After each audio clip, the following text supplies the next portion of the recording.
97.3 Citi FM. This is the Citi Prime News. We're broadcasting live from our studio at Adabraka here in Accra. I am Charles Osukumi. Coming up in the bulletin, 8 convicts of the Ablekuma North election violence fined 6,000 cedis each. When they were arrested, they cooperated fully with police throughout the investigations, and they came to plead guilty simpliciter. By so doing, they did not waste the resources of the state. Also, on this edition of the Citi Prime News, rescue efforts continue at Dinie Tuonbo in the Savannah region following a boat accident on the Blackwater as residents flee the Gbinyiri conflict in the Sola Tuna Kalba district. We speak to our correspondent as 6 people have so far been rescued. Later on the Citi Prime News, Trade Union Congress petitions government over Ghana's debt situation, urging swift action. If nothing is done about our debt, which is denying us of better schools, better hospitals, and so many Ghanaians are going to advise itself in this behavior. Still on the Citi Prime News, we're in the Akwatia constituency as family, friends, and members of the New Patriotic Party convene for the 1-week observance of the late MP Ernest Kumi. For him to have lost his life at this stage, when the party needed him, when the people of Wenchi, when the people of Akwatia needed him most, it's a big loss to the New Patriotic Party.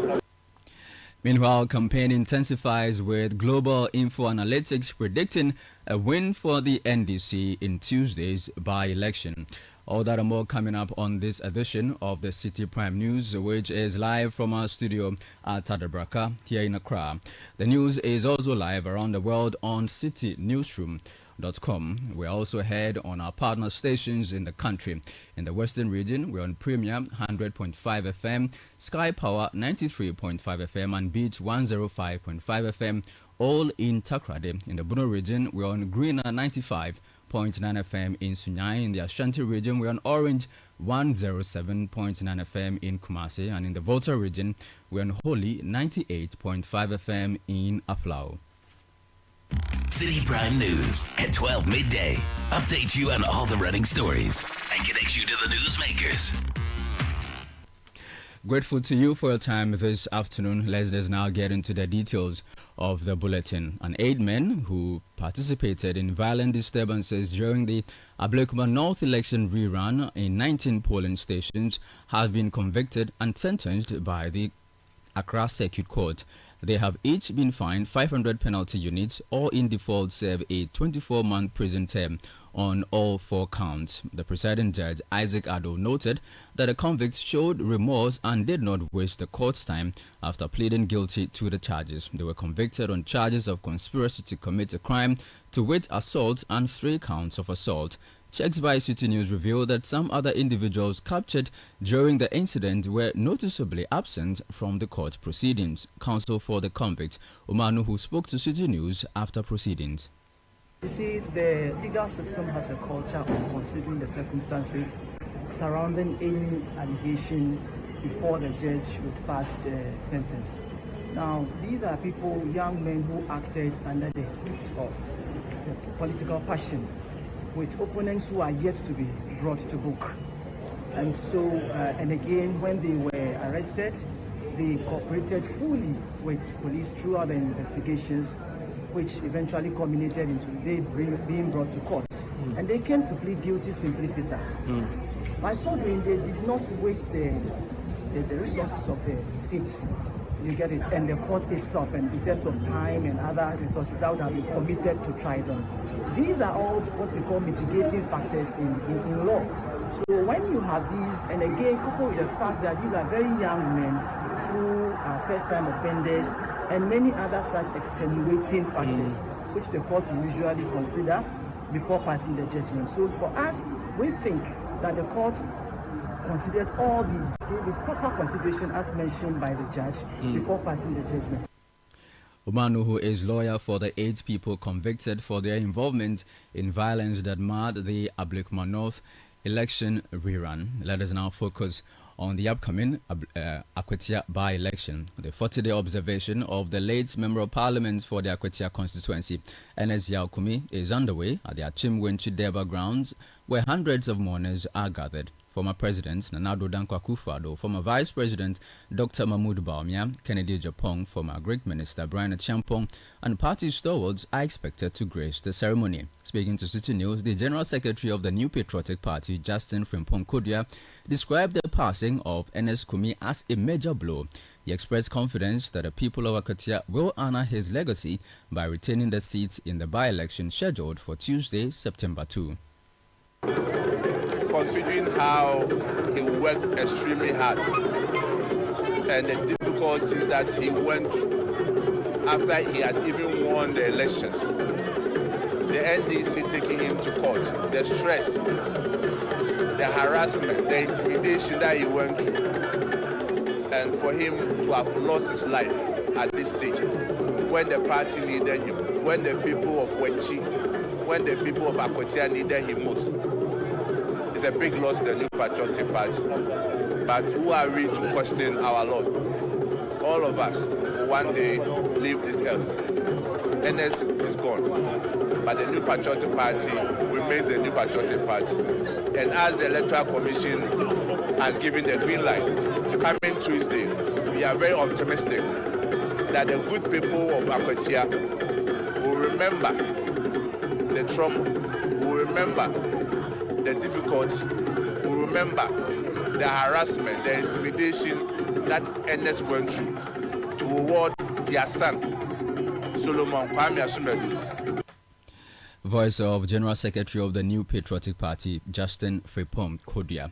Let us now go to the phone lines and speak to our Eastern Regional Correspondent, Neoni Amate Kanaku, who is currently stationed at Wenchi in the Akwatia constituency. Grateful to you, Kanaku. We just mentioned that the former President Akufo-Addo, Dr. Bawumia, and some of the stalwarts of the NPP are expected to be in Wenchi today. Have they arrived? Yes, good afternoon, Charles. They just arrived a while ago. First to arrive was the former Vice President of the Republic, Dr. Alhaji Bawumia. At the moment he arrived after 2 minutes, and then the former President himself, Nana Addo Dankwa Akufo-Addo, also arrived. He came in with some party stalwarts. The former Vice President came in with his running mate during the 2024 general elections. Dr. Napo were here. A number of party dignitaries are also there, including the executives of the party. We have former ministers of state are all here, including current members of parliament are also here.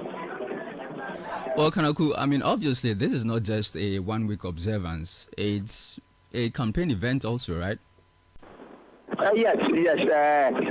Honestly, a number of MPs I spoke to this morning indicated that even though they are grieving, they believe that the people of Akwatia would consider and then honor the legacy of Ernest Kumi by voting massively for the party on Tuesday, which happens to be the day set by the Electoral Commission for the by-election. You can see a number of party people here clad, even though they are clad in black, they have party paraphernalia across their necks and then wrists and armbands all across. They are using this particular 1 week observation as a form of campaign also. And I understand that the leadership of the National Democratic Congress are also expected to be here because also within the same constituency, they are also expected to come and commiserate with the family and the rest of the people here. Yeah, I was just going to ask about the NDC. We know that some of their bigwigs are also in Akwatia. How is their own campaigning also going? So their focus has been door to door. Their focus has been meeting groups to advantage positions. The General Secretary, the National Chairman of the party, Johnson Ketia himself came to Akwatia yesterday, and since yesterday, going into deep late night, he was still engaging community members and then party faithfuls in Akwatia. Their campaign is still ongoing in terms of their movement and activities this morning. And I'm told that they are moving a delegation right from Akotia to Wenchi to come race with the family here. Well, Kanaku, we're also told that on Monday, the President, John Dramani Mahama, is expected in Akwatia to launch a new DVLA office for the district. Is that true? I'm yet to get that confirmation, but I know about the new DVLA office, which is located when you are entering where we are before you get to the first checkpoint. It's located on your right. There's a new edifice which has been put up by the DVLA, and I'll get final confirmation by the end of the day if indeed the president will be in town on Monday to commission that particular project. Well, Global Info Analytics just put out a poll. They are predicting a win for the NDC candidates, Bernard Bediako. How's the NPP in Akwatia reacting to this poll? The NPP in Akwatia are very confident going into this particular by-election. All the people I spoke to, lawyer Patrick Boama, I spoke to former Deputy Finance Minister Abnao who happens to be the MP for Etiwa East. I spoke to the former Deputy Minister for Trade and Industry who happens to be the MP for New Japan South, who are all optimistic about their chances going into these elections. They believe the people of Akwatia constituency will honor the legacy as I indicated. That is the message they are all saying. When I interviewed the General Secretary of the party, Justin Kudia, just a while ago, they indicated that they are all hopeful that the people of Akwatia would honor the legacy of NS Kume by voting massively for Solomon Asumadu on Tuesday. So they are really hopeful. They don't care what the Global Info Analytics or other think tanks are saying. They believe they've done enough on the grounds to ensure victory on Tuesday. I'm grateful to you. Leonie Amate Kanaku is our Houston regional correspondent currently stationed at Achim Wenchi within the Akwatia constituency, where we're expecting a by-election on Tuesday. Now, I just mentioned the Global Info Analytics poll. Well, that poll conducted between 27th and 28th August with a sample of over 2,000 voters across the constituency places the NDC's Bernard Bediako ahead with 53%, while his main opponent, the New Patriotic Party's Solomon Asumadu, following it with 47%. Now, reacting to the findings, NDC Deputy Director of Elections Rashid Tanko Computer says the outcome reflects the party's hard work, but added that they will intensify their campaign in the final days to avoid complacency. Well, as a political party, we believe in data. Since we began the campaign last week, we put in a lot of effort in terms of training and then pushing forward our message. So we are not surprised with this turn of events because it's an indication of the hard work we have put in so far, and just to make sure that the good works of the NDC government is sold to the good people of Akwatia, and they are buying it. They are buying the news we are bringing to them. And our candidate is somebody they know very well in that constituency. Is loved in the constituency. He's known as a young man who has worked very well in the constituency. So we are not surprised with this one at all. We are not going to relent. We will continue the effort until we are declared winners come 2nd September. We will work on it. We will build on that. We are not going to be complacent despite the polls indicating that we are leading by 53%. We won't be complacent. We are going to work continuously. Voice of the Deputy Director of Elections for the NDC, Rashid Tanko Computer. Let's stay with Akwatia by-election. Deputy National Youth Organizer of the NDC, Osman Ayariga, has appealed to the youth of Akwatia not to allow themselves to be used to foment trouble in that upcoming by-election. Addressing some young people in Akwatia, Osman Ayariga assured them that the state security will ensure a peaceful election and urged the youth to vote for the NDC candidate. Today, His Excellency John Dramani Mahama is the President of Ghana, and if we want serious infrastructural development and for lobbying for us to get our nursing practices, for us to get our hospitals renovated, there's no other person who should vote for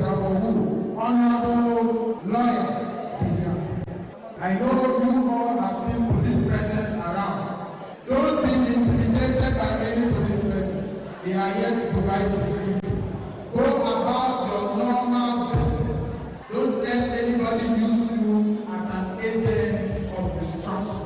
We come in peace because we know in peace NDC will win the Akutama elections. We do not need violence to win the Akutama elections because the NDC is a peaceful party, and when there is peace and there's a free and fair election, we believe that the NDC's candidate, Honorable Lawyer Bernard Begako, will emerge as the winner of the Akutama election and represent the good people of Akutama constituency.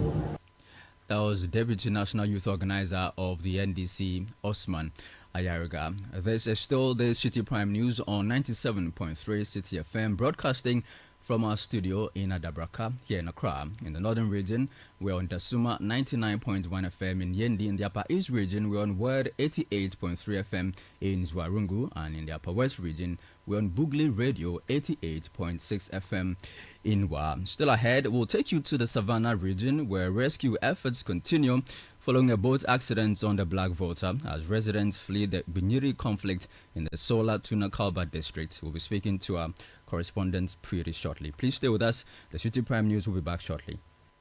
City Prime News at 12 midday. Update you on all the running stories and connect you to the newsmakers.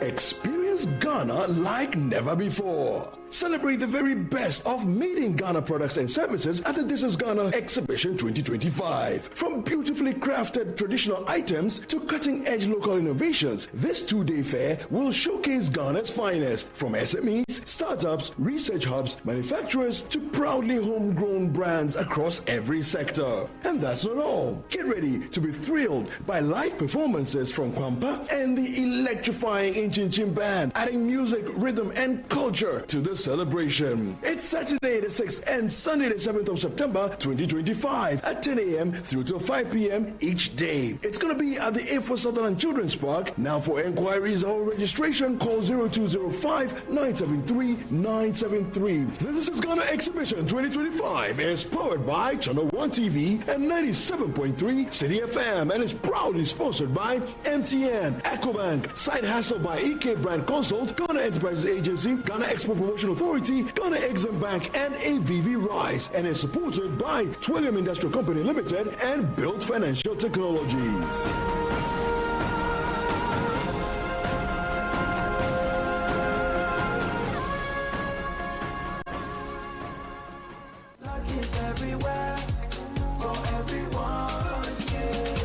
The winning season is back, but this time I am collecting the wins like jollof at a wedding.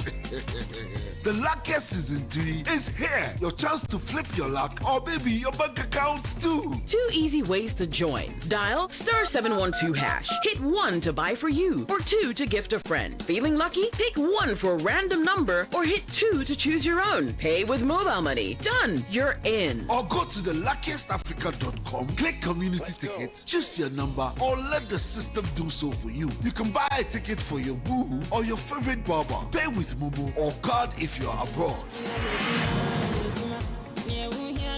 1 ticket could turn your 1 Ghana cedi into 500 times more. And the whole community could win 10 times over. Dial *712# or log on. Let's get lucky together because luck is everywhere. Play responsibly, not for persons under 18 years. This promotion is regulated by the NLA on the Caritas platform.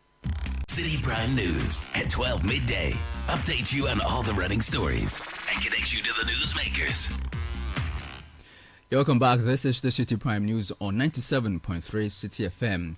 Let's now take you to the Savannah region, where the National Disaster Management Organization has donated relief items to displaced persons sheltering at the Sola District Police Headquarters following the clash at Bunyiri.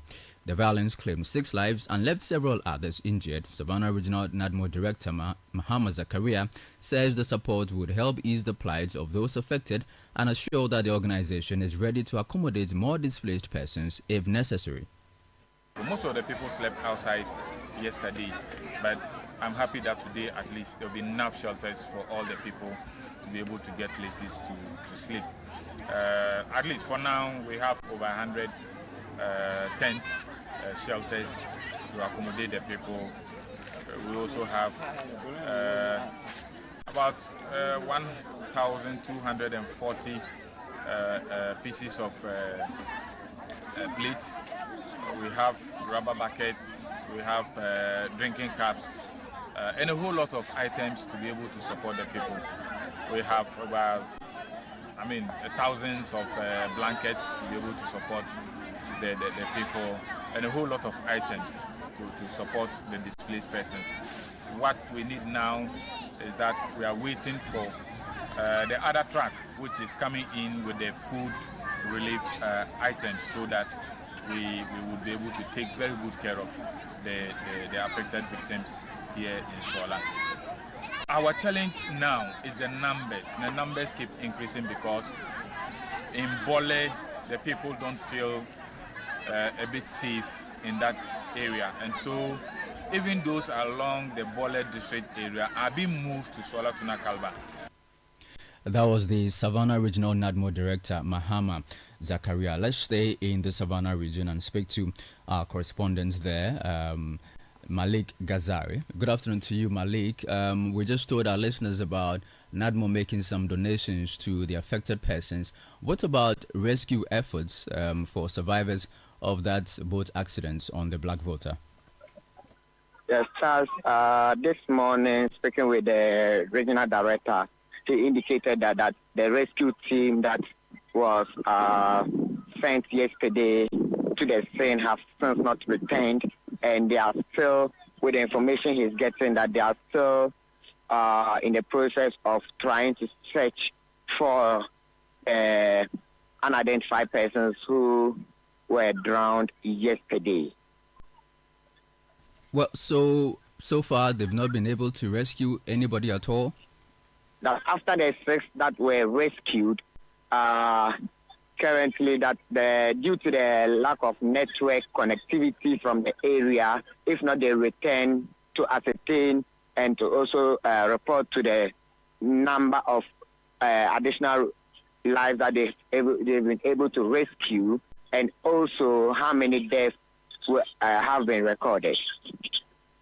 Yeah, what about the people fleeing the conflicts who are now taking shelter at the Sola District Police Headquarters? How are they faring? Yes, they are really faring well, because this morning the national headquarters of the National Disaster Management Organization, NADMO, have donated some relief items to the displaced persons.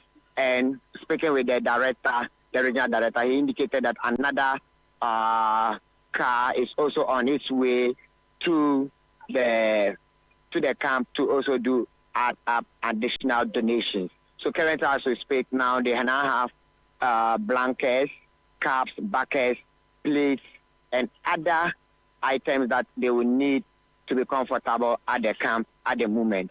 And the municipal, the district too have provided them with water. And yesterday, as we can recall, the DC lamented over the lavatory or washrooms. And today we just saw a caterpillar and a bulldozer clearing some site to see how they can get some temporary washrooms and also lavatories for the displaced persons. All right, thank you very much. Malik Ghazari is our Savannah regional correspondent. Well, looks like the people in the Savannah region can't seem to catch a break. It's one bad news after another, because news just coming in, at least 6 people have been killed and 2 others injured following a tribal attack on the Chenchire community near Mandari in the Bole district of the Savannah region. A statement from the Ghana Police Service says the attack occurred around 2 p.m. yesterday when armed men stormed the community. The Bole Divisional Commander, Chief Superintendent Alex Adjevi, dispatched a team of 2 senior police officers and 20 men from the National Formed Police Unit to the scene. Upon arrival, officers found the village nearly deserted, with residents emerging cautiously from the bush to identify the injured and the dead. Police confirmed that the bodies have been conveyed to the Damango Hospital morgue for preservation and autopsy. The Ghana Police Service, however, says its investigations are ongoing to bring the perpetrators of the attack to justice. let's move on away quickly from the Savannah region because Fisheries and Aquaculture Minister Emilia Arthur has inaugurated a 16-member committee to design the curriculum for the Anumabo Fisheries College. The college, initiated by the late President John Evans Atta Mills in 2012, is set to admit its first batch of students in 2026, offering industry-relevant training. At the inauguration, the minister reaffirmed the government's commitment to complete installed facilities including classrooms, laboratories, hostels and staff housing. Is the brainchild of His Excellency the late Professor John Evans Atta Mills, which started in 2012, as a noble intervention to enhance the expertise and skills of emerging professionals to meet the critical needs of the fisheries sector. The project has stalled over the years due to financial constraints and the low capacity of some of the contractors that were on it. President John Dramani Mahama, upon assumption of office in 2025, renewed the government's commitment to completing the critical infrastructure components and operationalize the Fisheries College by the first quarter of 2025. The establishment of the institution reflects the government's commitment to promoting knowledge and skill development in the fisheries and aquaculture sector. Phase 1 of the project comprises a 2-story classroom block, 2-story administration block, laboratory block, and hostel block. Voice of Fisheries and Aquaculture Minister Emilia Arthur. Now, the Trades Union Congress of Ghana is piling pressure on the government to act swiftly on the country's ballooning debt. The Congress warns that this unsustainable debt is draining resources and robbing citizens of critical infrastructure and development. Presenting a petition to the African Continental Free Trade Area Secretariat in Accra, TUC Secretary General Joshua Ansah cautioned that workers will remain passive. He stressed that if immediate steps are not taken, the union will be forced to adopt what he called drastic measures to press home their demands. Over centuries. Today, we want to announce our presence to the government of Ghana through AFTA that if nothing is done about our debt, which is denying us of better schools, better hospitals, and so many amenities, Ghanaians are going to advise itself in this behavior. So we are here just to present our petition to the trade so that they can also see what the unions are after in Africa. Viva Africa! Viva! Voice of Secretary General of the Trade Union Congress, Joshua Ansah. Meanwhile, Finance Minister Dr. Kasiel Atuforsen has backed demands for a fairer approach to Africa's growing debt, which he notes has exceeded $1.3 trillion. He states that the continent cannot simply declare a refusal to repay its obligations, but argues that the international community must focus on addressing the plight of heavily distressed economies, including Ghana.